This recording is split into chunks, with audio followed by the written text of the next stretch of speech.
Hey guys, tonight, we journey back to the muddy, mistrustful corridors of medieval power, where kings don't just rule, they torture, deceive, and sometimes quietly misplace their closest family members.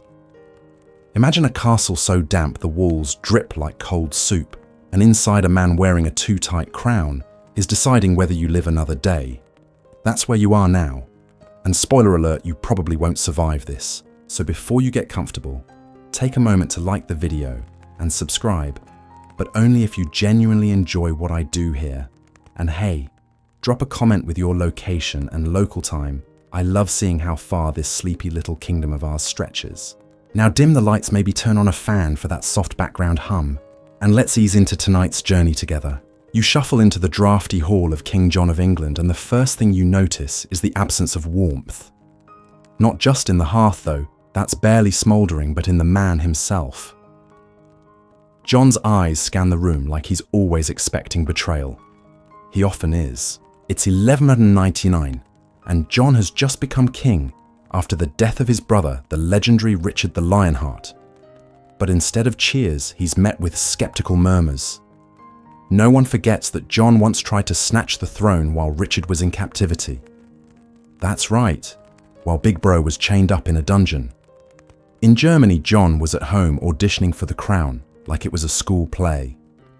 Spoiler, it didn't go well. He was called Lackland because, well, he didn't own much. After this, he earns a few new nicknames, none of them flattering. You can hear the echo of boots in the corridor.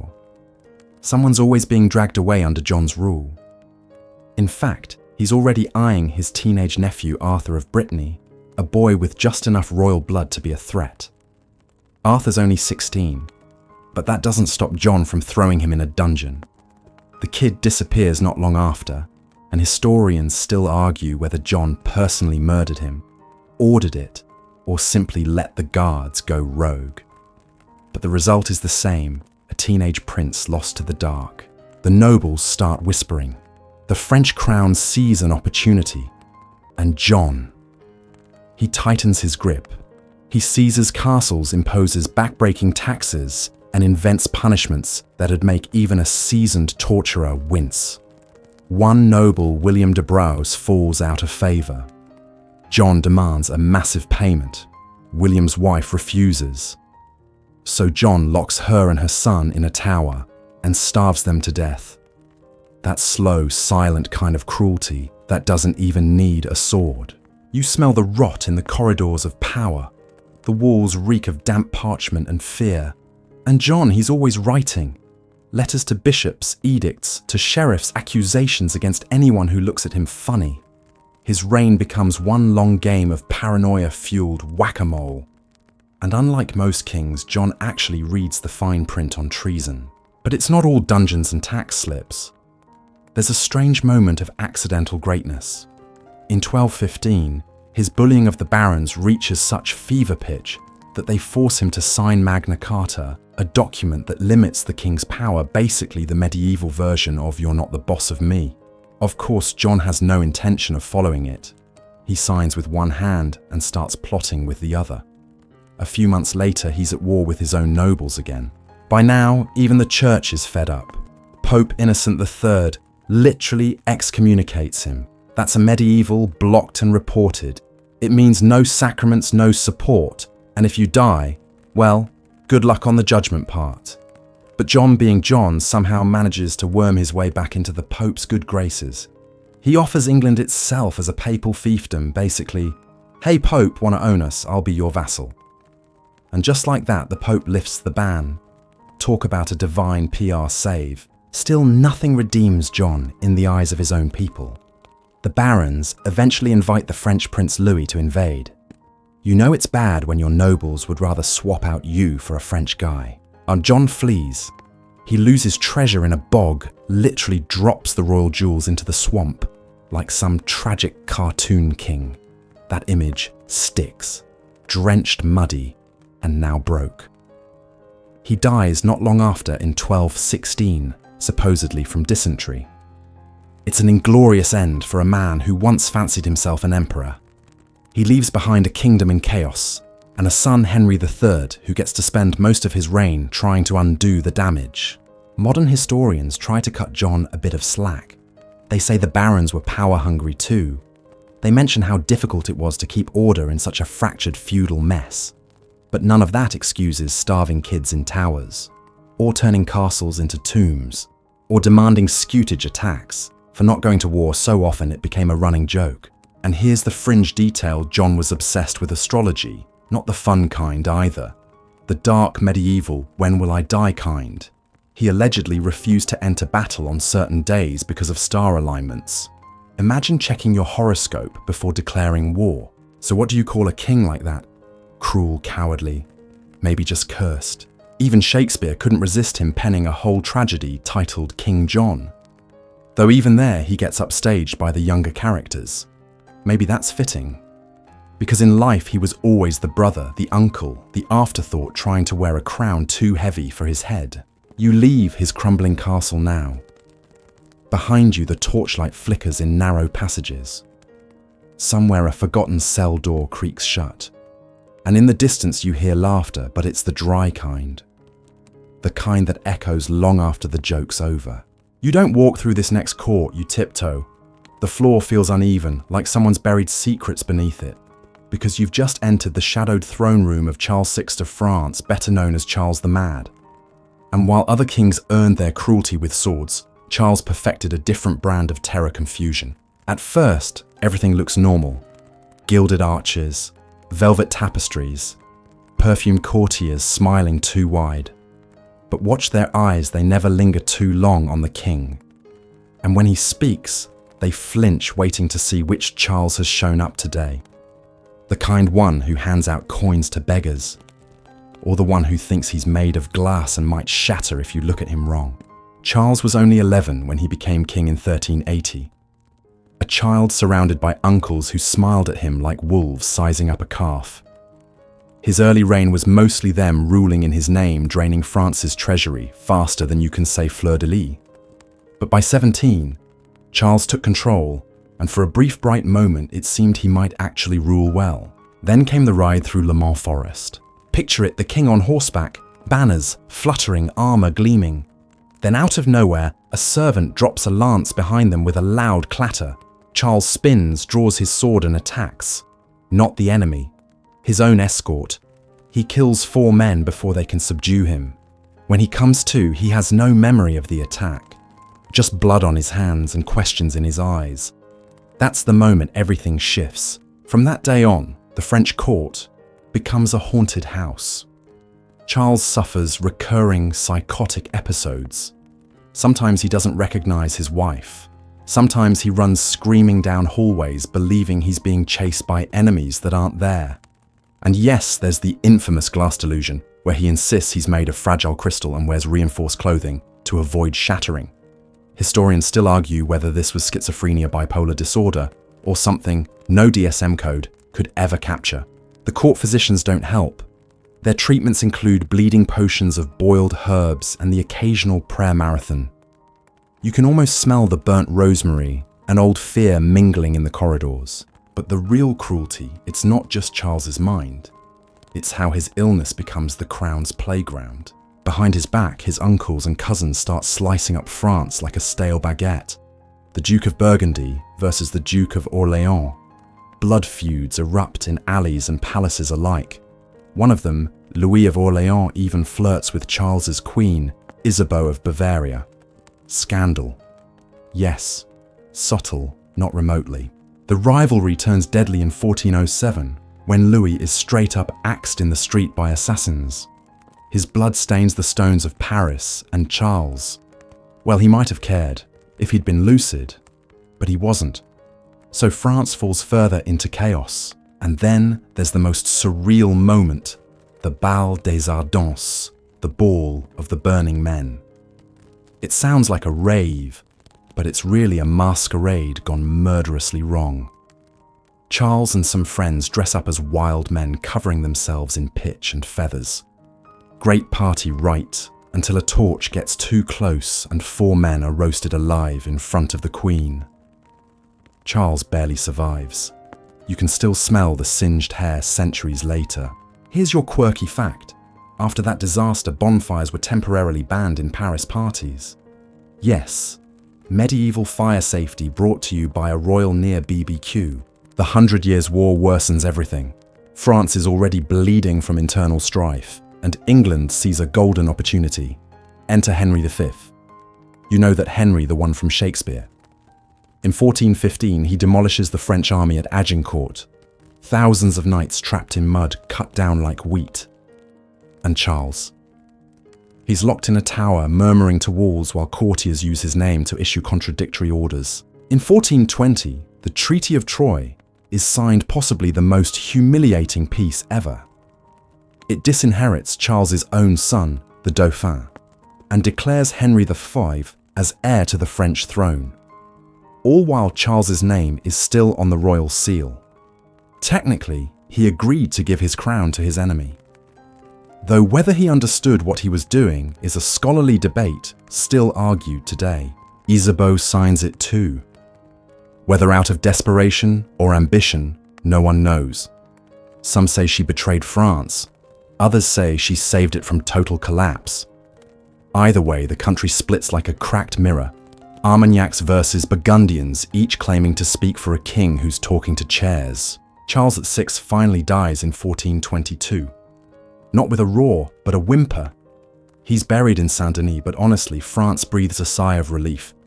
The reign of a mad king is over. His son, Charles VII, starts putting the pieces back together, with a little help from a girl named Joan of Arc, but we'll get to her in another story. Even now, when you look at Charles's portrait, there's something off. The eyes, the tilt of the mouth. He's not remembered with rage or admiration, but with a kind of historical shudder. Cruelty, after all, isn't always about what you do. Sometimes it's what you allow. And the real victims weren't just his slaughtered knights or burned dancers. It was France itself bled dry, while a mad king rocked in a velvet chair, mumbling nonsense as wolves in silk tore the nation apart. So you turn from that cold throne where the air never quite warms, and as you walk away, the wind behind you sounds almost like laughter or screaming. Hard to tell. You feel it before you see it. Something dark, something sharp. The scent of pine ash and blood hangs in the chill air as you enter the dense forests of Wallachia. The trees whisper tales of impaled bodies, and the birds fly higher here as if they know not to land too close. Because tonight you walk beside Vlad III, better known as Vlad the Impaler, or for the fans of Gothic horror, Dracula. Born in 1431 in Transylvania, yes, that Transylvania Vlad's childhood is anything but soft. His father, Vlad II Dracul, is a noble juggling Hungarian alliances and Ottoman threats like flaming daggers. And little Vlad, he's a political pawn before he hits puberty. At age 11, he and his brother Radu are handed over to the Ottoman Sultan as hostages, part peace treaty, part subtle behave or else. In the Ottoman court, Vlad learns Turkish military strategy and arguably how betrayal stings deeper than a sword. He also learns that cruelty isn't just allowed, it's strategic. But unlike his charming popular brother Radu, Vlad is intense, quiet, brooding. The kind of kid who doesn't just pull wings off flies, he probably keeps a journal about it. When his father is assassinated back home, and his older brother is buried alive by Wallachian nobles, yes, buried alive, Vlad returns to reclaim his birthright. And he doesn't just want the throne. He wants revenge, redemption, and absolute control. He gets it in 1456. The throne of Wallachia is his, and he wastes no time making a statement. His first act, a banquet. He invites hundreds of nobles, many of whom helped kill his father and brother. They dine well. They toast the new prince. Then he arrests them. The older ones are impaled. The younger ones are marched 50 miles to build his fortress at Poenari. Those who survive eat their own belts to stay alive. Welcome to Vlad's reign. And now, let's talk about the impaling. Yes, it's real, and yes, it's as bad as you think. Vlad perfects it. Victims are impaled on long wooden stakes, blunt, not sharp, so the body slides slowly down without dying too quickly. The stakes are arranged in patterns, circles, forests, even geometric designs. The higher the stake, the higher the status of the person being punished. One German pamphlet claimed he impaled over 20,000 people in a single campaign. Historians still argue whether that number's real or just 15th century tabloid flair. But one thing's sure, people saw, remembered, and were absolutely terrified. He didn't just impale soldiers. He impaled merchants who overcharged, lovers who cheated, even a mistress who claimed to be pregnant when she wasn't. His message was clear: justice in Vlad's realm comes with a pointed end. Here's your quirky tidbit. Vlad reportedly left a golden cup at a public fountain in Târgoviște. It stayed there untouched for years.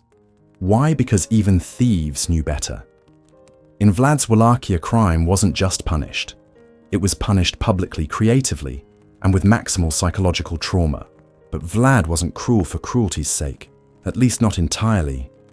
He was trying to rule a volatile, war-torn region wedged between empires.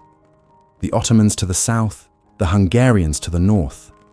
His people were fractious, rebellious, and constantly scheming. Fear was Vlad's currency, and it worked, for a while. Then came 1462. Sultan Mehmed II, fresh off conquering Constantinople, marches toward Wallachia with a massive army. Most rulers would flee. Vlad. He unleashes guerrilla warfare, poisons wells, burns fields, and even sends diseased men into enemy camps. And then his masterpiece, the night attack. You hear hoofbeats in the dark. You smell smoke and sweat. Vlad leads a surprise cavalry charge directly into the Ottoman camp at night, aiming to assassinate the Sultan. He fails to kill him, but the terror he sows is immense. Mehmed finds rows of impaled bodies, some say 20,000, outside Târgoviște. The Sultan turns back. Still, Vlad's enemies aren't just foreign. His own nobles, ever scheming, eventually betray him. He's captured by the Hungarians and spends years in captivity. Irony, while imprisoned, he probably dines with Hungarian nobility and even befriends Matthias Corvinus the king. Because medieval politics is basically one long, awkward dinner party with knives under the table. Eventually, Vlad regains power briefly in 1476, but not for long. He's ambushed and killed, some say, by enemies. Some whisper his own men turned on him. His head is sent to the Sultan preserved in honey. A gruesome souvenir even by 15th century standards. So where's the cruelty here? Was Vlad a sadist or a survivor? Historians still argue about it. Romanian sources paint him as a national hero who stood up to foreign domination. German pamphlets, mostly from merchants he punished, portray him as a literal monster. The truth, as usual, probably lies somewhere in the muck and blood in between. And then there's the legend he inspired Dracula.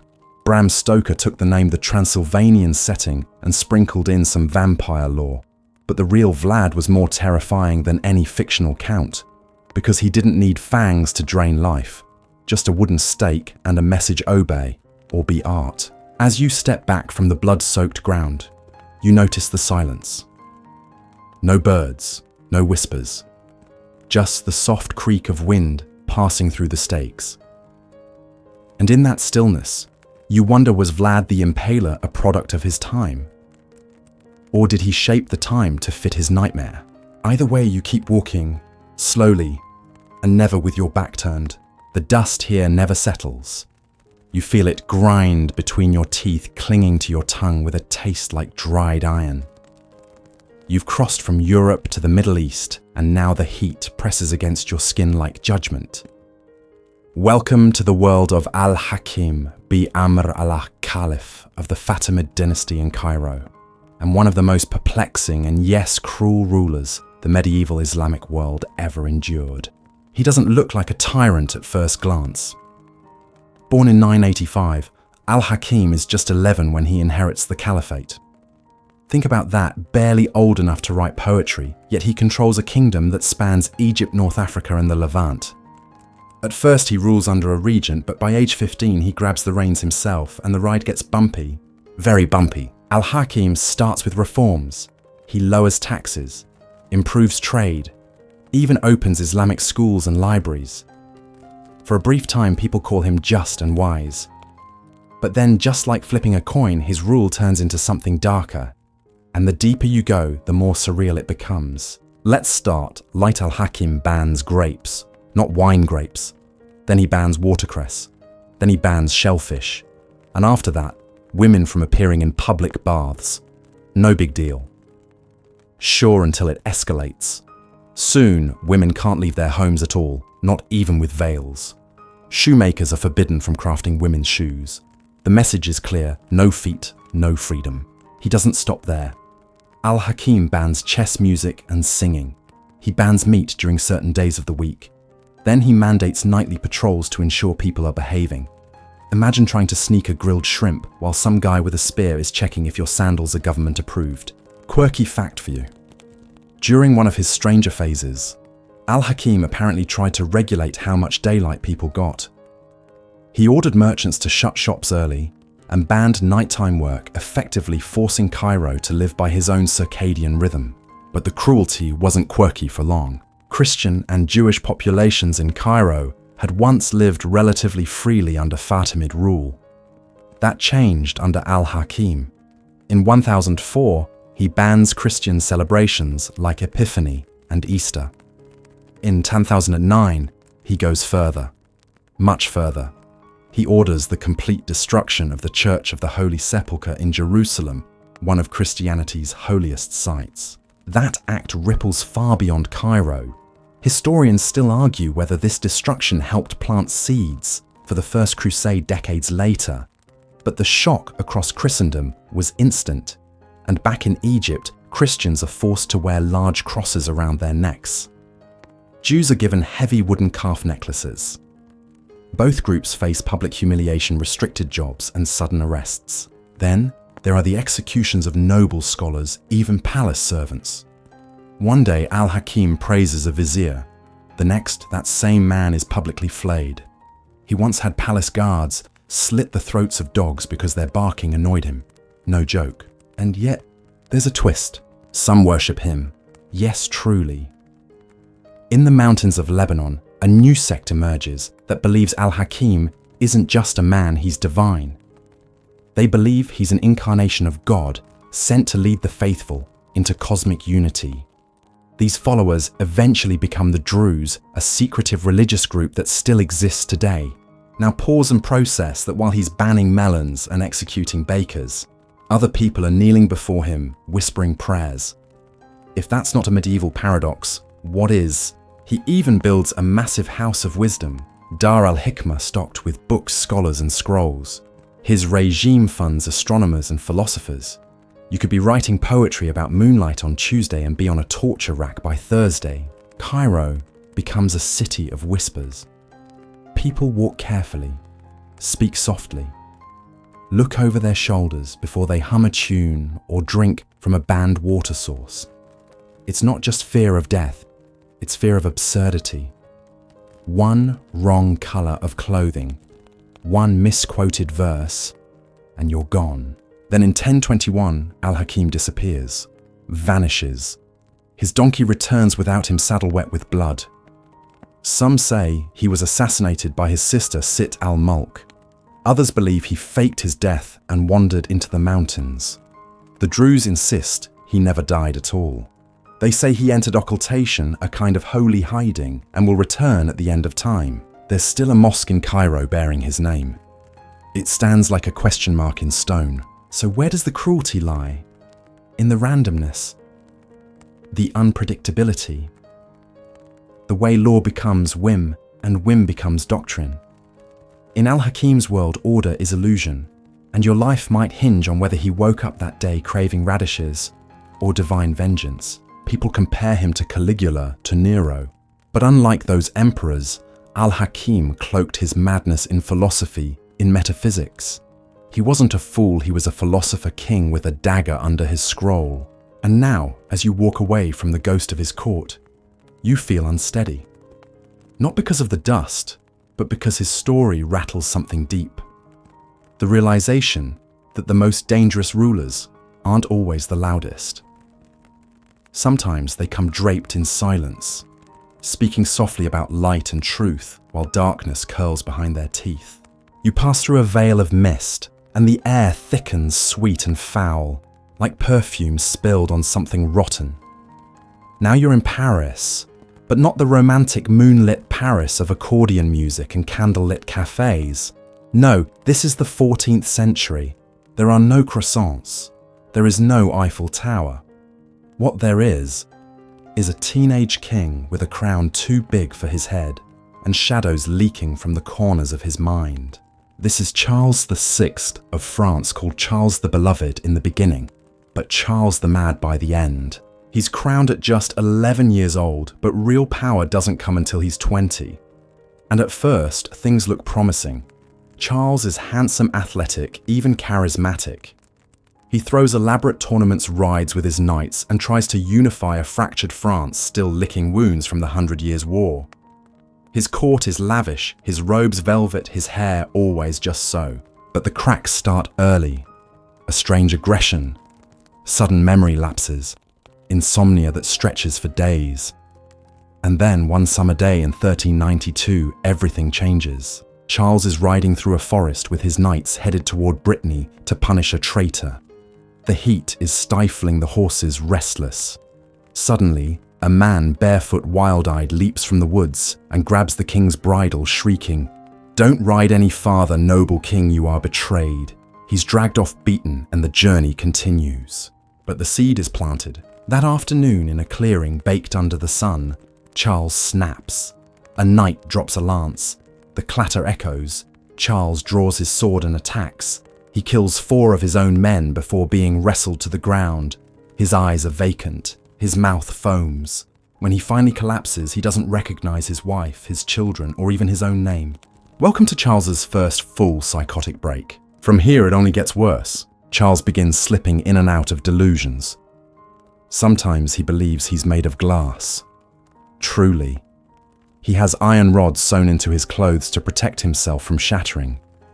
He refuses to be touched, sits motionless for hours, and orders servants to tiptoe so they won't crack his fragile limbs. This is not a metaphor. This is his reality. And then comes the filth. He forgets how to bathe. He soils himself openly. He howls like a wolf in the middle of the night, gnawing on bedding and shrieking at mirrors. He once refused to change clothes for 5 months.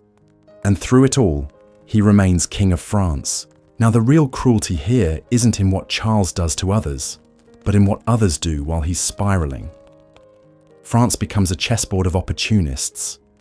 His cousin, the Duke of Burgundy, and his brother, the Duke of Orléans, each take turns ruling in his name and stabbing each other metaphorically and sometimes literally in the back. They both claim to act on behalf of the king, but really, it's about power, money, and influence. The Burgundians control Paris. The Armagnacs rally in the countryside. France fractures again, a civil war blooming inside the larger 100 Years' War with England. And Charles, he drifts. There are moments when he seems lucid. He recognizes his daughter, recites poetry, holds court, but they never last. It's like he's underwater, surfacing only to gasp before the weight drags him down again. His physicians try everything: leeches, herbal concoctions, prayer. One cure involves baking him in a hot oven. Shockingly, it doesn't help. Here's your fringe tidbit during one of his glassy episodes. Charles reportedly banned mirrors from his chambers because seeing himself might confirm he no longer existed. Think about that. He feared visibility, feared being made real. One winter, Charles forgets he's king, refers to himself in the third person, then insists the king is dead. His courtiers scramble to maintain illusions, staging little plays to remind him of who he is. Imagine having to pantomime your monarch's identity just to keep your head attached. And here comes the cruelty again, not from Charles, but in how his reign becomes a puppet show. His wife Isabeau of Bavaria, once beloved, becomes a political target. She's accused of infidelity, of witchcraft, of conspiring with enemies. She's forced to play caretaker queen and scapegoat all at once. Her children are used as pawns, married off to seal alliances made by whoever is temporarily in charge of Charles's body. Then there's the infamous Treaty of Troyes. In 1420, with Charles too far gone to object, His advisors declare that after his death, the crown will pass not to his son, the Dauphin Charles, but to Henry V of England, his daughter's husband. It's like selling the kingdom while the king drools in the corner. And France, well, France burns. Historians still argue whether Charles was schizophrenic, manic depressive, or suffering from a neurological condition caused by mercury poisoning or genetic madness. Whatever the case, his illness becomes national tragedy. Not just a personal breakdown, but a country's. And yet, in the few slivers of clarity, Charles seems to know what's happening. Once, after months of silence, he reportedly looked at a courtier and whispered, "My crown has been stolen by shadows." Haunting. When he dies in 1422, he's 53, having reigned for over 40 years. But his legacy is one of collapse. France is shattered, its monarchy humiliated, and his own bloodline nearly erased by treaty. The Mad King becomes a cautionary tale, a footnote in royal disasters. But here's what lingers: the sense that madness, when it lives on a throne, doesn't just haunt a palace. It infects every edict, every war, every child married off to stop the bleeding. It turns governance into theatre and suffering into strategy. So you leave Charles VI behind, stepping away from the chill of his stone chambers, where the walls once echoed with growls and poetry alike. Where glass wasn't just fragile, it was flesh, and the monsters weren't always in the king's head. Sometimes they wore crowns of their own. Your footsteps crunch on frosty ground, now mist curling around your ankles like something alive. Northward, deep into Scandinavia, the land of jagged coastlines, brooding fjords and monarchs with names carved into sagas. You expect honor and oaths, longboats and hall feasts. But instead, you find Christian II of Denmark, a man who takes the Viking spirit, boils it in paranoia, and spills it across 3 kingdoms. Let's set the stage. It's the early 1500s, and Christian rules over Denmark, Norway, and Sweden under something called the Kalmar Union, a sort of medieval Nordic merger. But the alliance is shaky, and Sweden always grumbling for independence. Enter Christian, determined to hold everything together with a smile and a sword. At first glance, he's not your typical tyrant. He's educated, speaks multiple languages, and even flirts with Renaissance ideas. He introduces legal reforms, tries to curtail noble power, and plot twist grants some protections to peasants. On paper, he's a modern ruler, but look closer and you see the danger. Christian's mind is a storm. One historian called him the last medieval king and the first Renaissance dictator. A man suspended between chivalry and cold-blooded governance, who smiles with his mouth and plots with his pen. Things boil over in 1520. After years of tension with Swedish nobility, Christian invades. His army, including German mercenaries, defeats the Swedes at Uppsala. Then he marches into Stockholm, claiming victory. He's even crowned King of Sweden with a lavish ceremony, handing out pardons like confetti. The Swedish elite relax. Maybe this won't be so bad. And that's when he turns. Just days after the celebrations, Christian orders the gates of Stockholm closed. No one in, no one out. Then, over 3 brutal days, his men arrest, try and execute nearly 100 Swedish nobles, bishops, scholars, even people who had supported him. Their bodies are paraded through the streets, heads displayed, and blood soaks the cobblestones. Some are beheaded, others hanged, a few reportedly buried alive. This bloodbath becomes known as the Stockholm bloodbath. And Christian, he watches from a window, calm, quiet, as if observing a weather report. Here's your fringe tidbit. He supposedly ordered the bodies of the executed left out to rot, claiming their decay would remind the people of the price of rebellion. It didn't remind, it enraged. Sweden erupts in rebellion again, this time led by Gustav Vasa, whose family had been slaughtered. Christian's heavy-handed cruelty backfires spectacularly. Within 2 years, he's lost Sweden for good, and Gustav becomes king. So now Christian returns to Denmark, but he's changed. Paranoia coils around him like fog. He doesn't trust nobles or bishops or even his own advisors.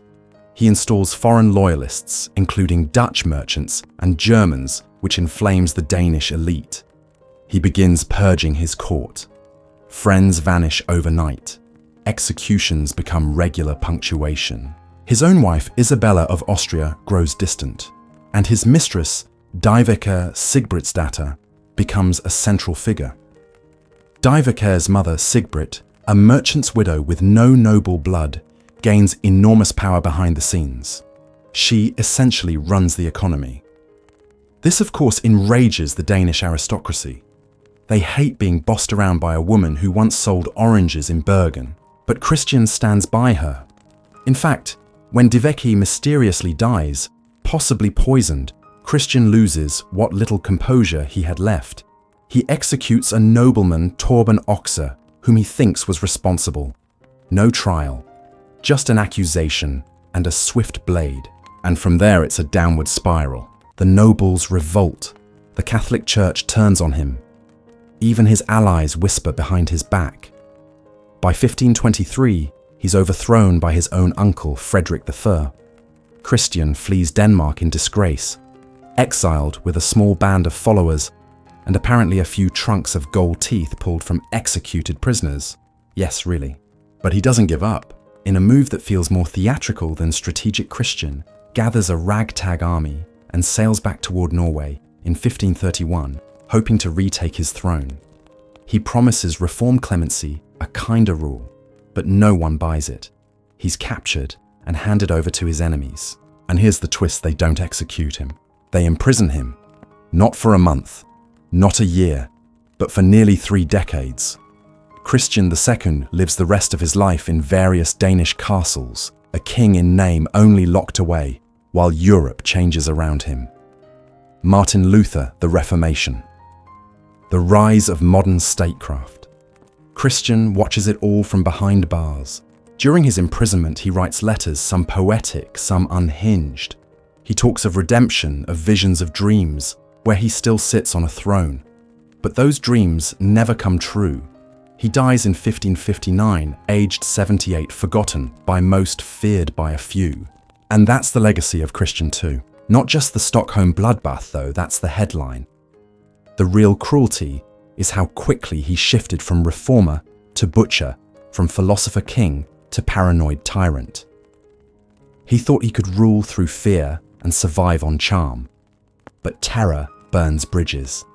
And once they're gone, there's no crossing back. Historians still argue whether Christian was a reformer betrayed by nobles or a despot in disguise using progress as a mask. Either way, the bodies in Stockholm speak louder than his reforms ever did. So now you leave the icy north stepping over cobblestones still echoing with ghostly screams. Christian II fades behind you, a man who could have changed history. If only he hadn't tried to choke it first. You drift now toward the Mediterranean, where the air grows warm and heavy with jasmine and secrets. Southern Italy rolls beneath you, sunlit hills, crumbling castles, lemon trees, but don't be fooled. You're heading straight into the heart of medieval Naples. And waiting for you there is someone they called the Butcher King. Welcome to the court of Ferdinand the Foreign of Naples. This is not Ferdinand of Aragon, the big-name Ferdinand married to Isabella of Spain. No, this is Ferdinand of Naples, a man whose cruelty earned him comparisons to Nero, Caligula, and just about every tyrant who ever toyed with people like chess pieces. Ferdinand, or Ferrante, as he's known locally, rules from 1458 to 1494. And he starts strong, smart, energetic, tactically brilliant. He stabilizes the kingdom after a turbulent succession, crisis strengthens the economy, and even promotes culture. At first glance, you might think you're in the presence of a Renaissance ruler, someone who appreciates science, poetry, even tax reform.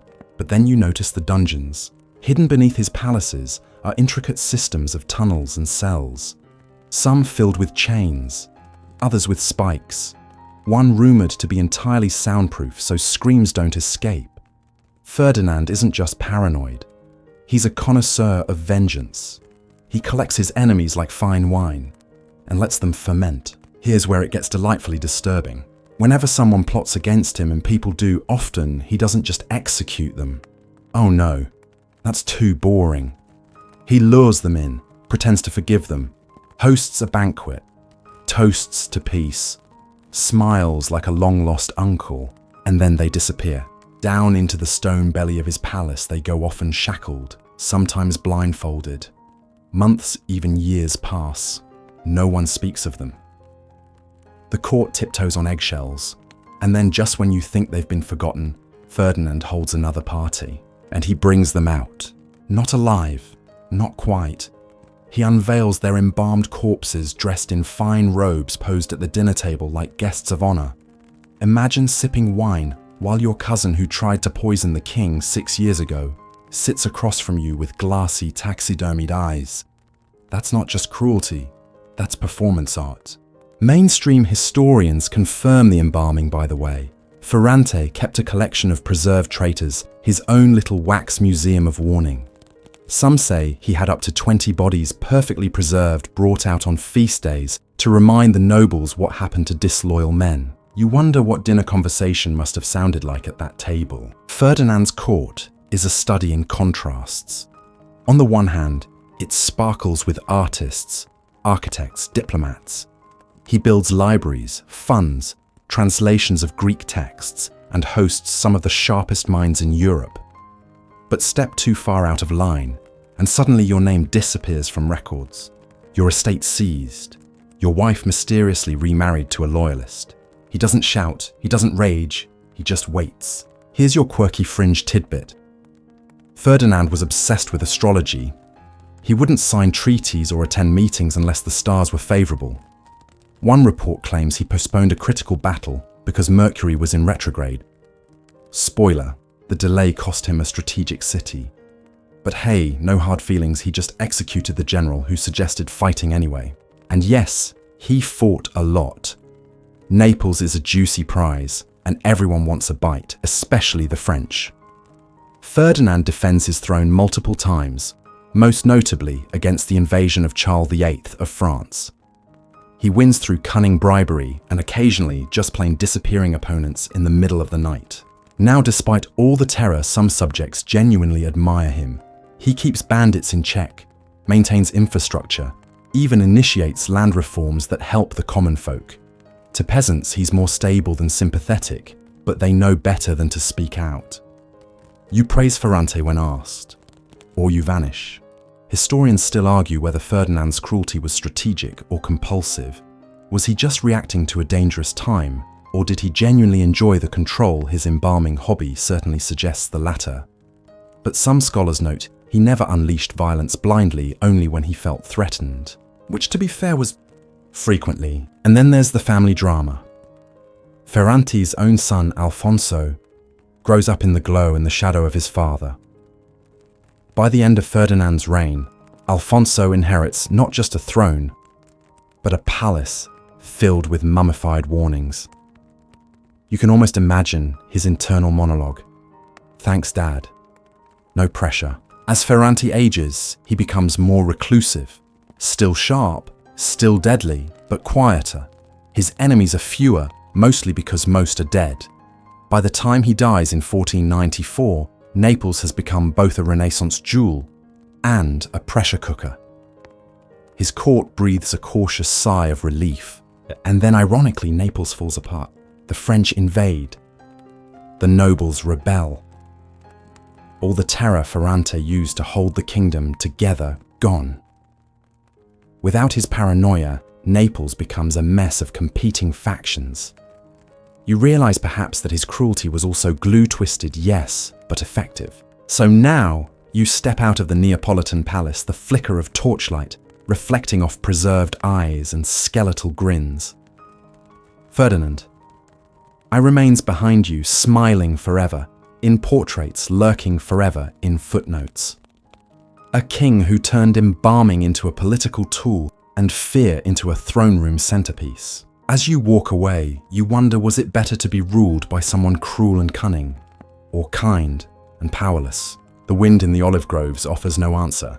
Now your feet move westward to a place where the sands hiss with ancient whispers and the air hums with tension.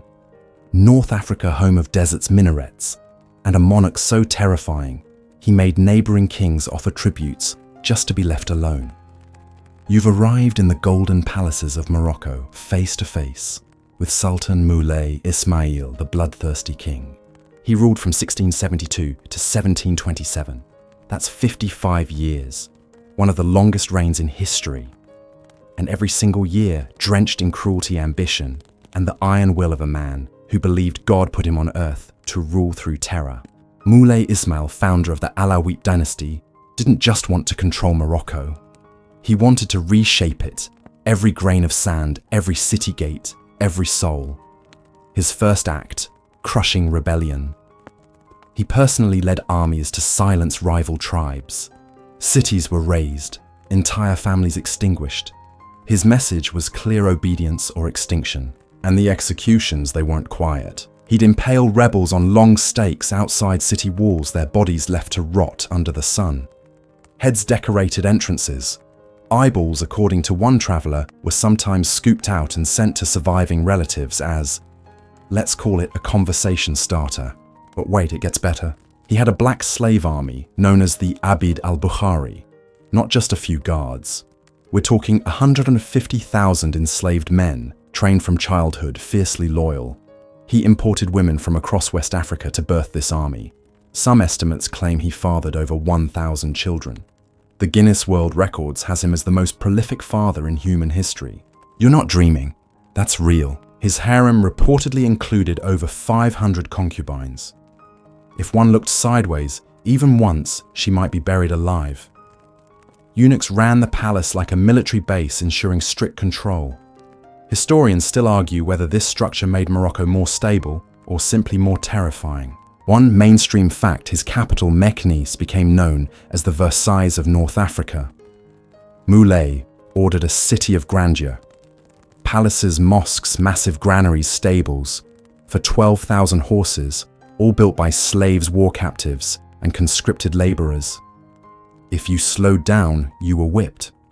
If you talked back, you vanished. Now here's your quirky tidbit.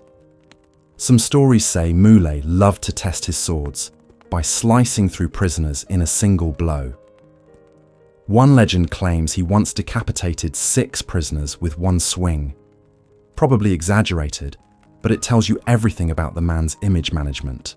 He also had a thing for beheading people himself, not through executioners personally, while sipping tea, while hosting envoys, even during breakfast.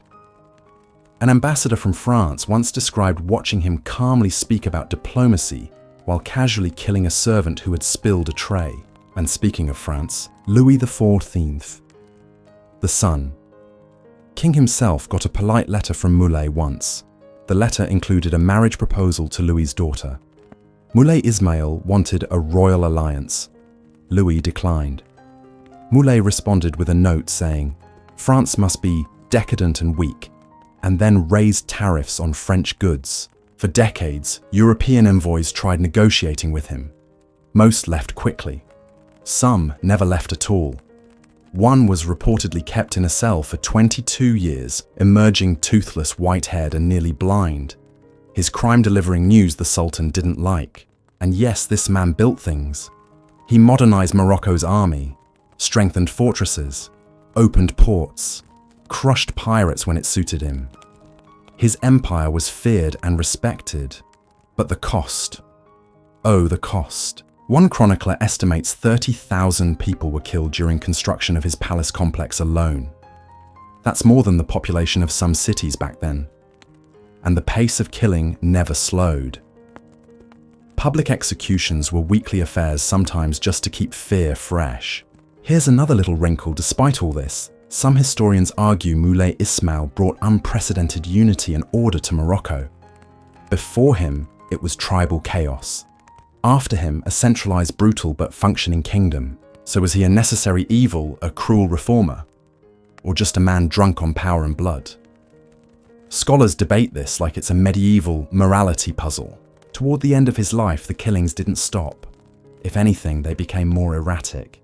He'd order mass executions for minor insults. He once burned an entire district because someone scrawled graffiti criticizing attacks. He executed his own son over suspicions of betrayal, then mourned for weeks. He lived into his 80s, incredibly finally dying in 1727, probably from natural causes, though some say poison. With him gone, Morocco staggered into civil unrest. His sons fought over succession, and the kingdom he held together with blood unraveled at the seams. So as you step past the sunlit ruins of Meknes, you feel his ghost not in whispers, but in command. The air still carries the weight of obedience. Even the shadows seem organized. Moulay Ismail ruled with a cruelty so absolute it became policy, ritual, legacy, and yet he's still considered a founding father of modern Morocco. His descendants still rule. His portrait hangs in museums. Statues rise polished by time and uneasy reverence. That's the trouble with cruel kings. History doesn't always punish them. Sometimes it preserves them. You're still in the Islamic world, but now the desert gives way to glimmering tiles, scent-heavy bazaars, and opulent halls of the Ottoman Empire. Time slows. The air thickens with incense and politics. You glide toward Constantinople, modern-day Istanbul, into the chambers of a sultan so feared, so ruthlessly efficient, that even his own sons trembled in his presence. Meet Sultan Selim, better known as Selim the Grim. He rules from 1512 to 1520, a short reign by some standards, but what he lacks in years, he makes up for in raw, unfiltered brutality. In just 8 years, he doubles the size of the Ottoman Empire. That's right, doubles. And how through a dizzying mix of war, execution, intimidation, and some of the iciest family drama in recorded history, Selim doesn't wait politely for his turn on the throne. He takes it. His father, Bayezid II, had several sons. As you can guess, Ottoman succession wasn't decided by birth order. It was survival of the most ruthless. Selim, seeing the writing on the wall, raises an army, marches on his own father, and forces him to abdicate. Not exactly your classic Father's Day picnic. But it gets worse, much worse. Ottoman tradition at the time allowed a new sultan to eliminate rival claimants. You're thinking, oh, so a few discreet poisonings. Nom Selim executes 7 of his brothers and dozens of their sons' children, toddlers, even just to ensure there are no future threats to his rule. The dungeons run red.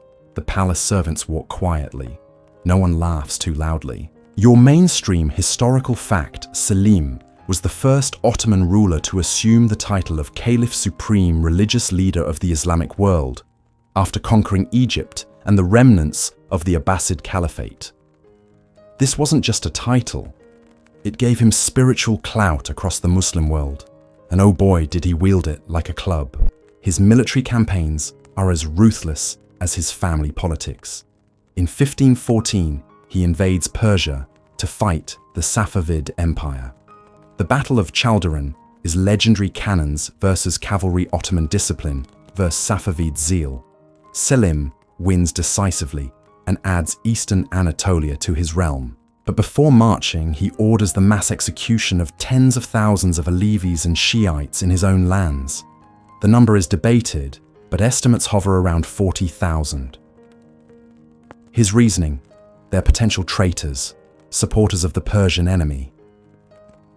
The method: often beheading, sometimes burning. Historians still argue whether this was cold strategy or pure sectarian hatred. And then there's Egypt. Selim marches south and takes on the Mamluk Sultanate. These are no amateurs. The Mamluks ruled Egypt for centuries with a long legacy of military power. Selim crushes them, quickly, efficiently. He captures Cairo, brings the last Abbasid Caliph back to Constantinople, and ends over 250 years of Mamluk rule. Quirky tidbit: after defeating the Mamluks, Selim supposedly had the last Mamluk sultan paraded through the streets on a donkey wearing women's clothing. Petty, definitely. Effective? Unfortunately, yes. Now imagine this. You're an ambassador from Europe arriving at Topkapi Palace. You're met not with musicians and dancers, but the heads of rebels lined up on pikes. The scent of roasting lamb mixes with the iron tang of drying blood. Selim meets you, dark-bearded, silent eyes like frozen ink.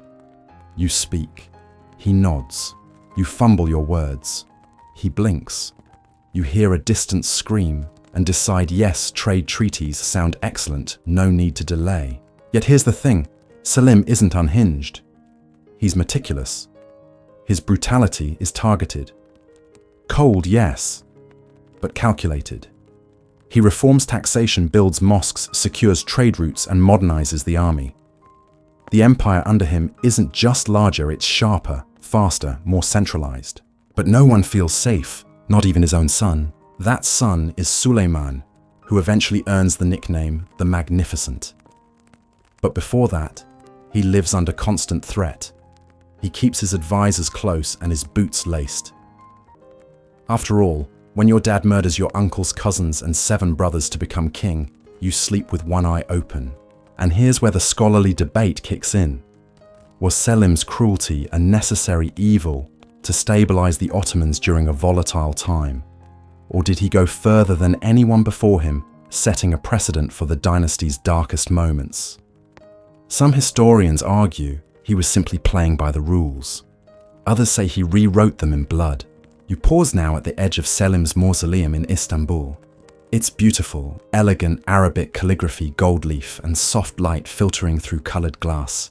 He rests in silence, wrapped in imperial green silk.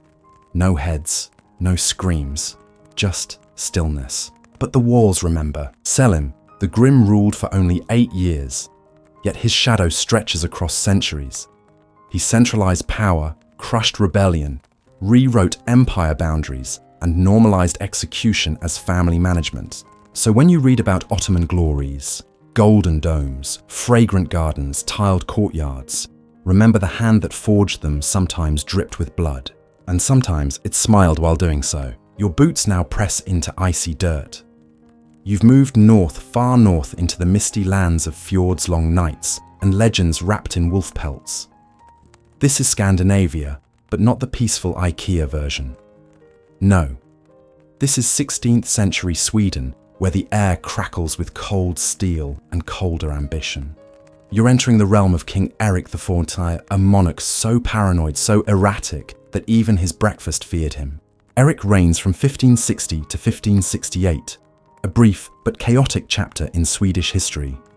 His father Gustav Vasa had liberated Sweden from Danish control and founded a powerful new dynasty. Erik, he took that foundation and turned it into a paranoid fever dream. When he took the throne, he looked the part. Tall, intelligent, multilingual, a fan of astrology and art. A true Renaissance king. But there was something behind the eyes. Something twitchy. You notice it in how he scans the room, like everyone's holding a dagger behind their back. Spoiler, they kinda were. But then again, Erik didn't exactly make friends. From the moment he became king, he distrusted the Swedish nobility, especially one family, the Sturers. Powerful, wealthy, well-liked, and worst of all, not afraid to criticize the king. Erik's solution, not diplomacy, not alliances. He starts spying, interrogating, accusing. Then execution.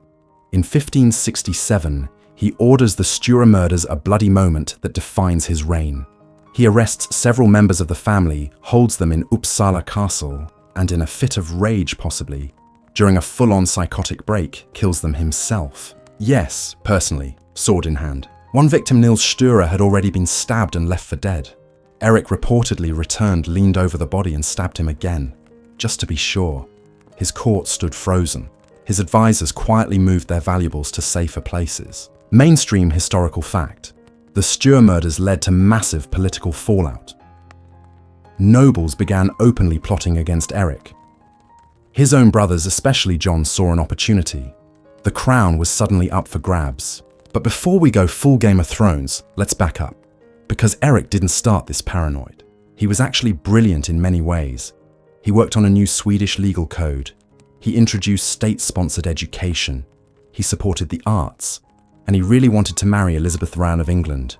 You heard that right. He sent proposal letters, gifts, even a miniature portrait of himself.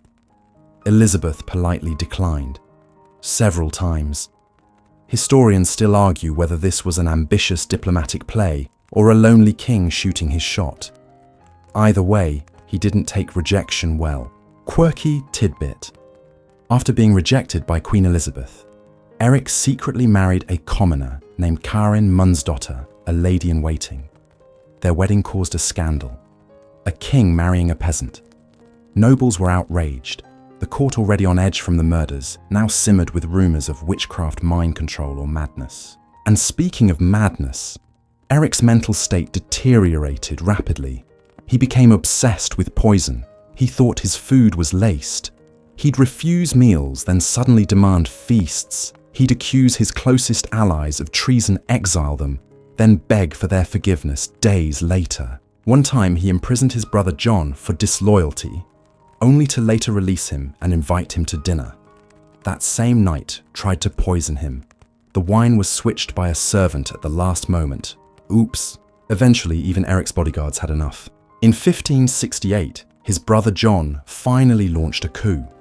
With support from the nobility and the army, John marched on Stockholm. Erik fled briefly, but was captured and imprisoned in a remote castle. And here's where it gets even darker. He spent nearly a decade in captivity, moving from castle to castle. He was still technically king for part of it, but really, he was a prisoner, isolated, watching the walls, whispering to himself. One of his jailers later described him scribbling incomprehensible notes, muttering about poisons and refusing to eat unless the food was tasted first. He grew a long beard, stopped bathing, refused visitors. In 1577, Erik died almost certainly poisoned. Irony right. The man obsessed with poison for years was probably killed by it. Scholars debate whether it was ordered by his brother John, now king, or if a nervous jailer took matters into their own hands. Either way, his death ended one of the most disturbing royal declines in European history.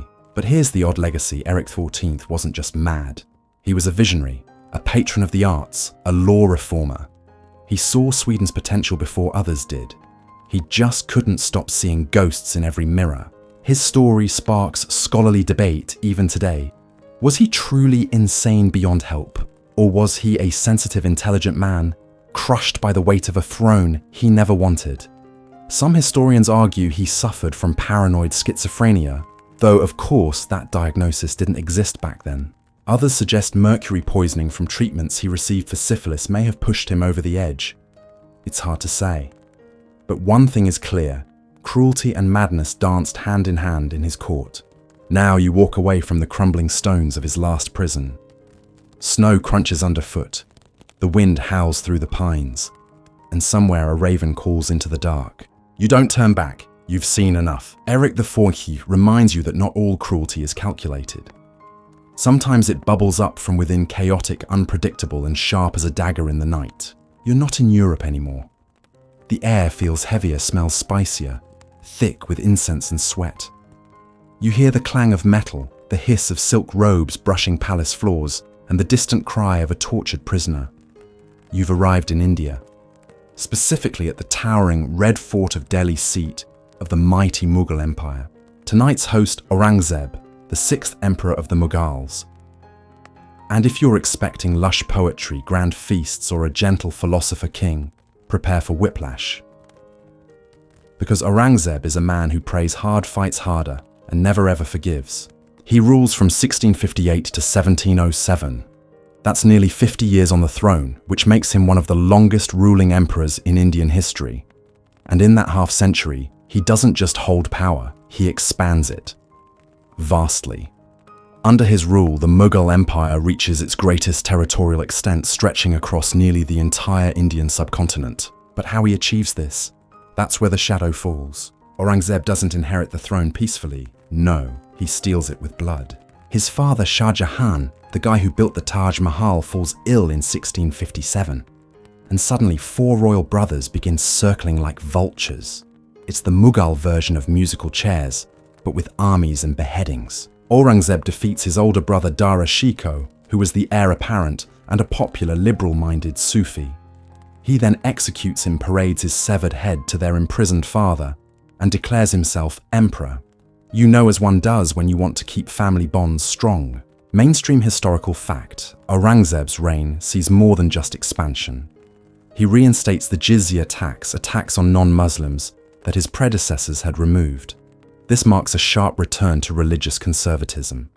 Temples are destroyed, non-Muslims barred from high office, and Sanskrit schools shuttered.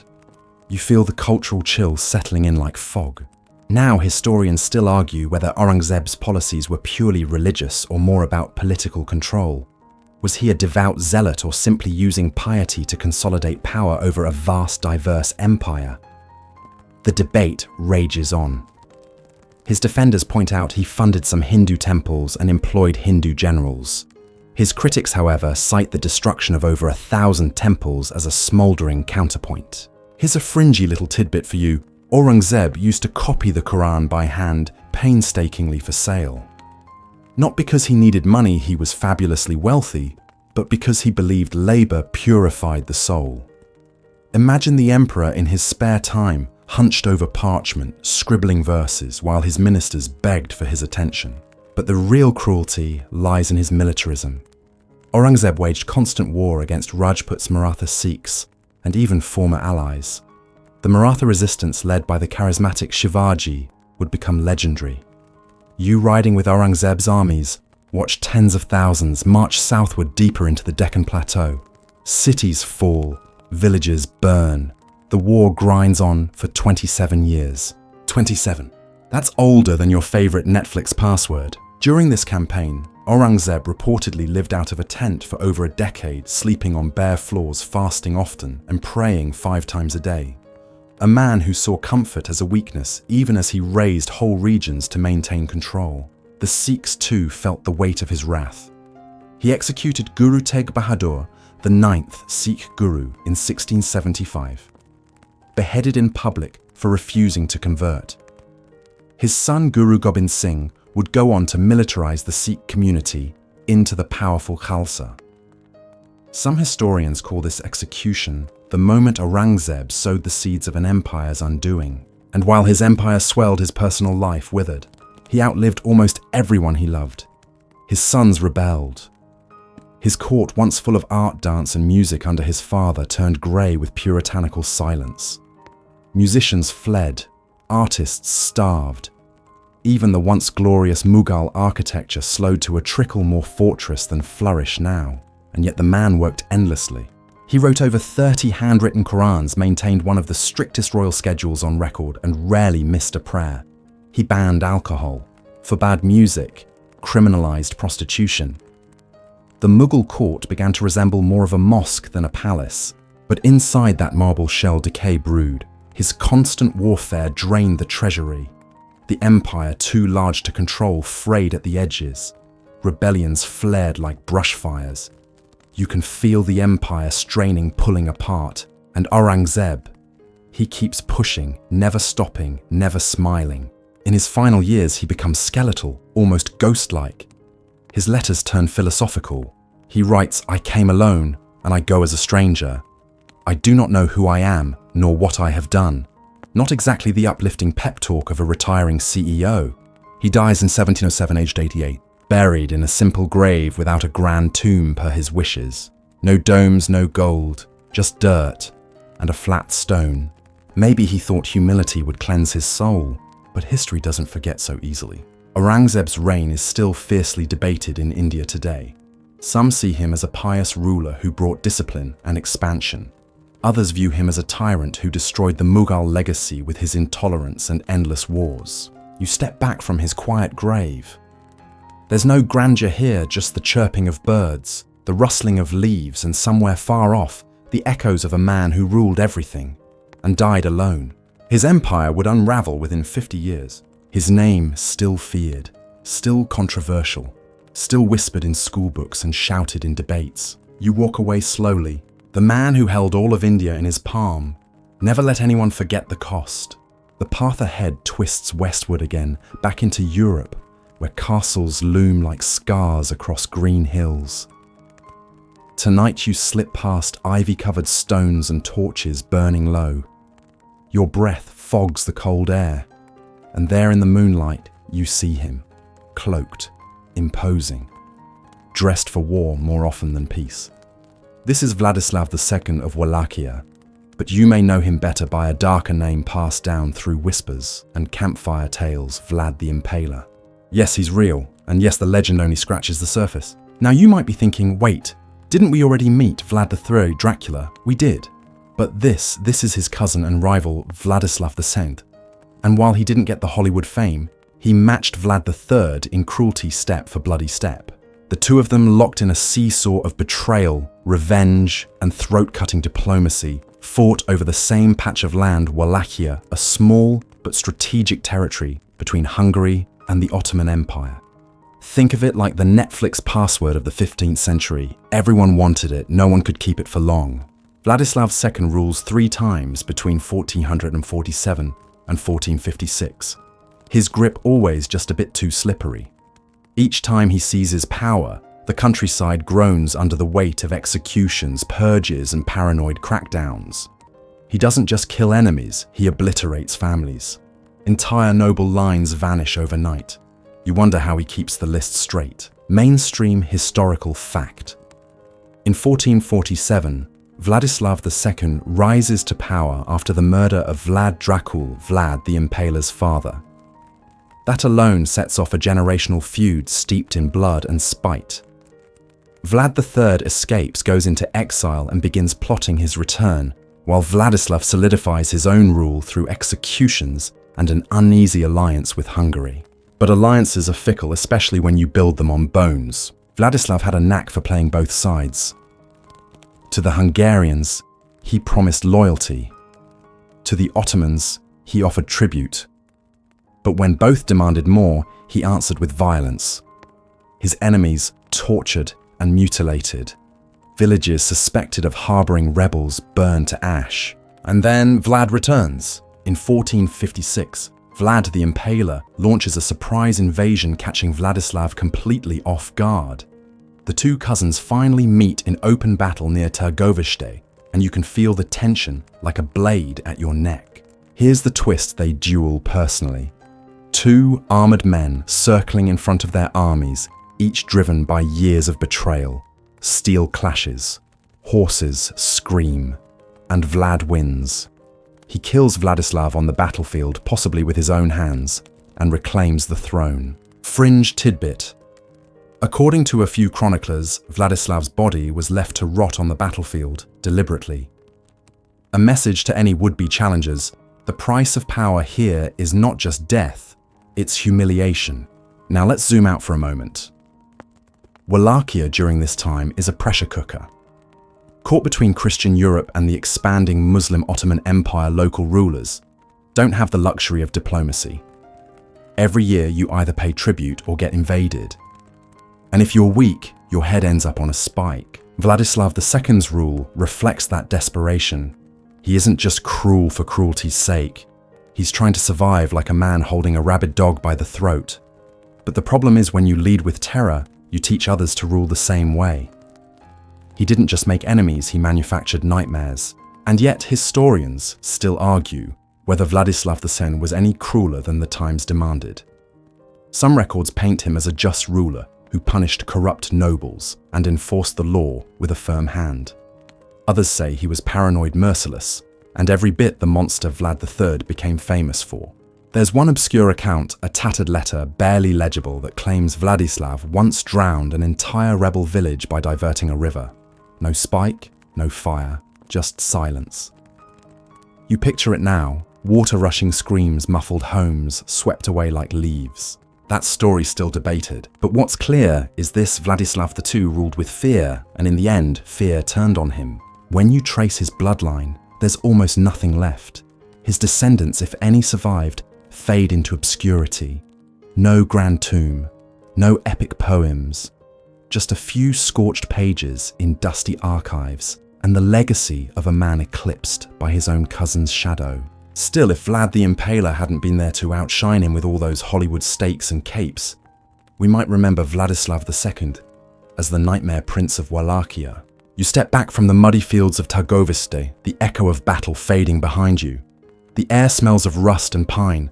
The moonlight turns the fog silver. Sometimes history isn't about who was cruelest. Sometimes it's just about who survived long enough to be remembered. The ground crunches underfoot as you move north. Colder now. The wind carries the scent of frost and something darker iron perhaps, or spilled secrets. You cross through forest and fen, past black rivers and wind-whipped towers, until you reach the edge of the known world in the Middle Ages Scandinavia. Tonight, you're not here for fjords or folklore. You've come to meet a man whose name chilled even Viking blood, Eric of Pomerania, King of Norway, Denmark and Sweden. Grand titles for someone history often overlooks. But oh, he earns his place in this hall of cruelty. Eric begins life in 1381 as a mere duke, Eric of Pomerania. But fortune and one particularly ambitious queen change everything. His grand aunt, Queen Margaret the Fern of Denmark, adopts him and sets him up as heir to what becomes the Kalmar Union, a triple kingdom that unites Denmark, Norway and Sweden under one crown. At first, things look promising. Young Eric is crowned King of Norway in 1389, then of Denmark and Sweden a few years later. 3 thrones, 1 crown. Sounds like the beginning of a fairy tale. But you know better by now. You've been walking this crooked road long enough to recognize the early signs of megalomania. Mainstream historical fact. Eric's rule is marked by heavy taxation, relentless wars, and absolute refusal to compromise. The Swedish and Danish nobilities chafe under his demands. Norwegian peasants revolt. Merchants whisper behind their ledgers. And Eric, he responds with brutal crackdowns and more taxes. One quirky tidbit, Eric builds a custom pirate base on the island of Gotland. Yes, an actual pirate stronghold.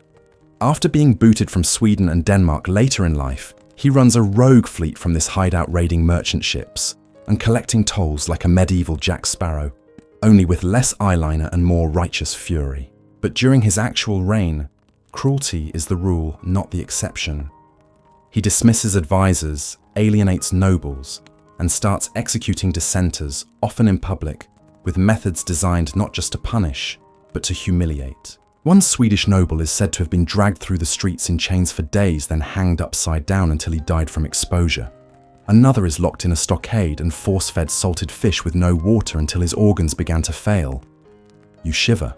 The wind feels colder now, doesn't it? Historians still argue whether Eric's cruelty stemmed from insecurity or arrogance. Some say he was trying to stamp out rebellion before it spread, harsh but strategic.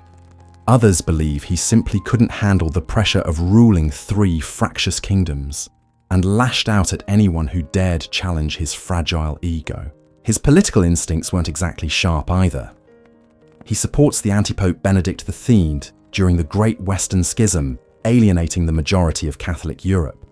He bans the Hanseatic League from Danish ports. Think of it like banning Amazon deliveries from your country. Trade plummets, the economy collapses, towns riot. Eric's response: more taxes, more executions. You see the pattern. Eventually, even his staunchest allies abandon him. In 1439, the Kalmar Union simply boots him off the throne. All 3 kingdoms, fed up and broke, tell Eric to take his crown and go. He refuses, of course, clings to power like a barnacle, but he's forced into exile anyway. Now here's where it gets even weirder. Instead of disappearing into obscurity, Eric sets up his pirate kingdom on Gotland. He spends the next decade robbing merchant ships in the Baltic, ransoming nobles, and occasionally sending angry letters to the thrones that betrayed him. It's a bizarre epilogue, equal parts petty and legendary. Picture it, a former king, now a maritime menace sitting in a sea-stormed fortress, drinking mead and plotting revenge, long white beard whipping in the wind. It's like Game of Thrones meets Waterworld, but real. And even after all that, he manages to slither back into power, sort of. In 1442, he's invited to return to Pomerania as Duke, his original title.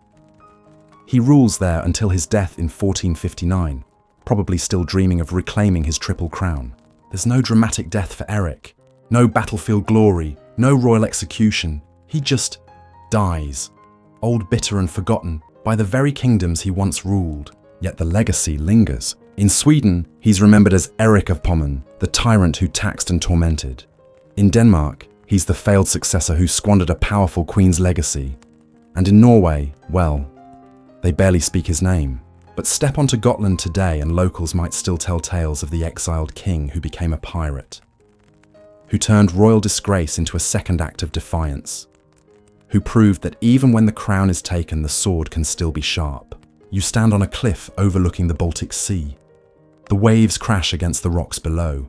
Somewhere out there centuries ago, Eric's ships patrolled the horizon, black sails catching the wind like wings of vengeance. You pull your cloak tighter, because sometimes the most dangerous kings aren't the ones sitting on thrones, they're the ones with nothing left to lose. The wind shifts. Leaves scatter like old secrets, and you descend once more south toward the Alps. You pass moss-covered stones, narrow mountain passes, and cold streams whispering through pine.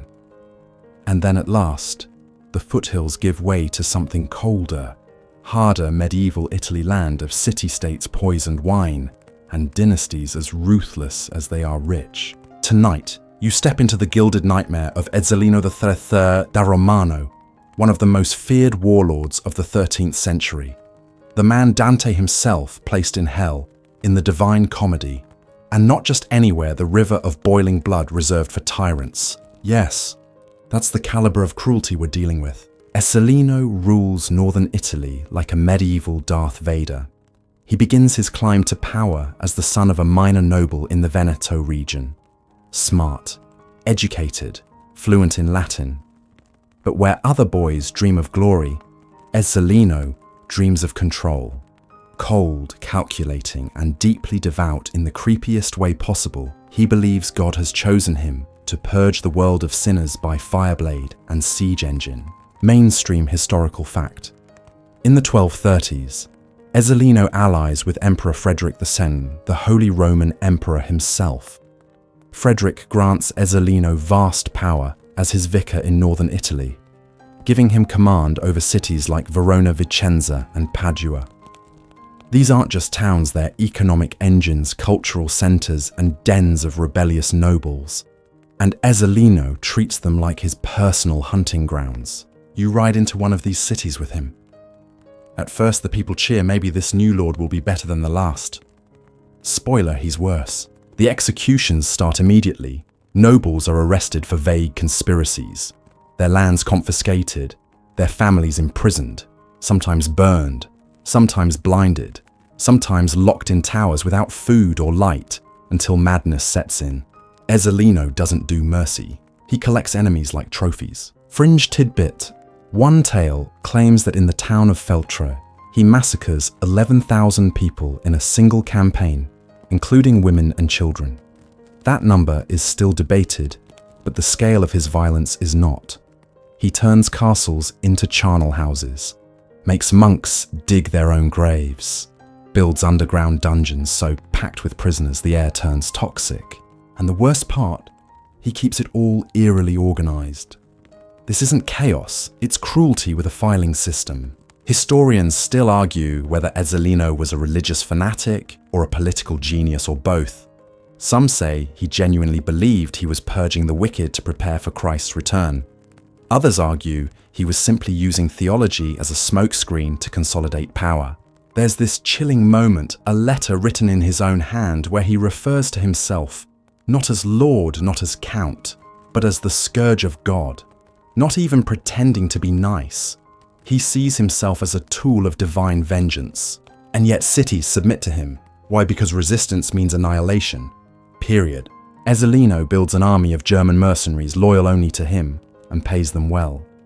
They torch villages, besiege fortresses, and carry out unspeakable orders without blinking. You imagine one of them now mud-caked armor, cold eyes torch in hand, dragging a merchant family from their cellar because someone whispered they once served a rival lord. There's one moment, half legend, half fact, that sticks with you. After conquering the town of Brescia, Ezzelino is said to invite the local nobles to a feast. They show up wary but hopeful. They are served fine wine, meat, music, and then one by one he has them dragged from the hall and tortured, in full view of the others. Their screams the dessert course. Even the emperor grows uneasy. Frederick dies in 1250, and with him, Ezzelino's imperial shield vanishes. Suddenly, the cities rise. A coalition of northern Italian forces unites to bring him down. The Pope himself calls for a crusade against Ezzelino. That's rare. When the Pope says you're worse than the Saracens, it's a bad day. In 1259, the final campaign begins. Ezzelino, older but still ruthless, marches on Milan with one last army. He besieges the city, slaughters towns around it, but underestimates the resistance. At the Battle of Cassano d'Adda, he is wounded and captured. And here's the twist: he refuses to speak, refuses to eat. Locked in a stone cell, Ezzelino starves himself to death rather than stand trial or repent.